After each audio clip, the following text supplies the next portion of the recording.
Nakshit, Mamshit, Shatpuno, Dinudog Show, The Serve, Bonak, Hampi, Please, Akla. At ang pinakasikat na salita nung isang taon na sa sobrang sikat ay ito pa ang pamagat ng isang New Year special dito sa istasyong ito, ang Forda. Oh, ramdam niyo pa rin ba yung mga salitang yan ngayon? Hindi? Medyo lang?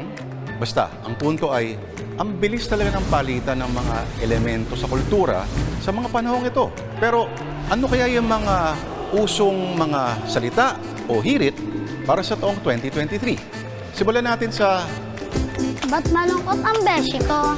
na hindi lang isang simpleng pangungumusta sa isang malungkot na kaibigan.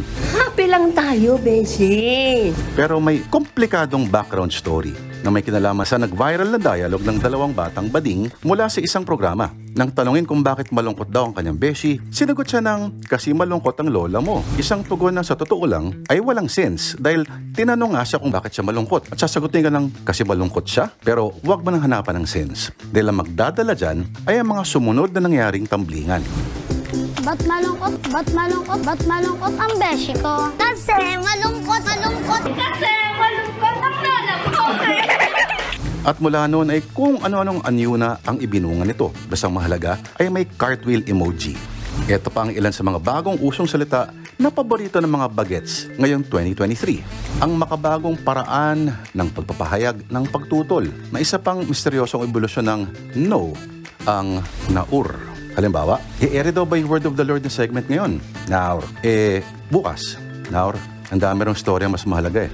Sunod sa listahan, iwiw na may variation na uwu. Ang ekspresyon na may panunuyo o pakiusap ng mga kabataan sa SOCMED. Nakatumbas ng please. Kung paano tayo napunta sa iwi at uwu, mula sa please na minsan na rin naging please, huwag mo na alamin. Ganun talagang wika. Om-shrimp, ang millennial na anyo ng mismo, na umusbong mula sa omsim, ang kabaliktaran ng mismo, na malamang ay pinalamutian ng dulo kaya ngayon, ay pwedeng gawing pangalan ng seafood crackers. I-phase out na yan.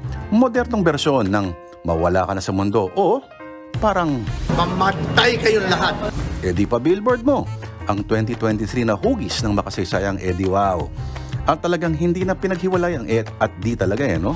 Mapanguti ang tugon sa sino mang nagyayabang o kahit anong may eksaherasyon. Halimbawa, sayang naman ang bago ang kotse. Ang traffic daw lalo ngayon sa EDSA. Di pa billboard mo. Pero magtatapos tayo sa isang ekspresyon na kasalukuyang nanggugulantang ngayon sa Facebook. Ito ang gulatin mo yung mga walang bilib sa'yo na nanganak na ng nanganak ng kung ano-anong bersyon na nakakatawa. At iba-iba rin ang gamit nito. At ang dami na rin mga kontra-argumento. Gulatin mo yung mga walang bilib sa'yo. Paggawa ka ng bahay sa player ng Minecraft para walang poste. O kasuhan yung tatay ng anak mo na hindi nagsusustento. O gulatin mo yung mga walang bilib sa'yo. Magbikol ka, nakamotor, balikan. Ginagamit na rin ito bilang tagline sa mga SOCMED ads ng mga produkto. Binibentang pagkain, house and lot, at kahit na recruitment sa frat. O pwede rin gawing panawagan o hamon sa sino man. Gaya ng kunyari sa Team Gilas, gulatin nyo yung mga walang bilib sa inyo. Talunin nyo ang Team USA. O pwede rin sa ating Pangulo. Sa panahon na parang walang silbi na ilang ahensya ng gobyerno, gulatin mo yung mga walang bilib sa'yo. Ilabas mo na yung pinangako mong 20 pesos sa bigas.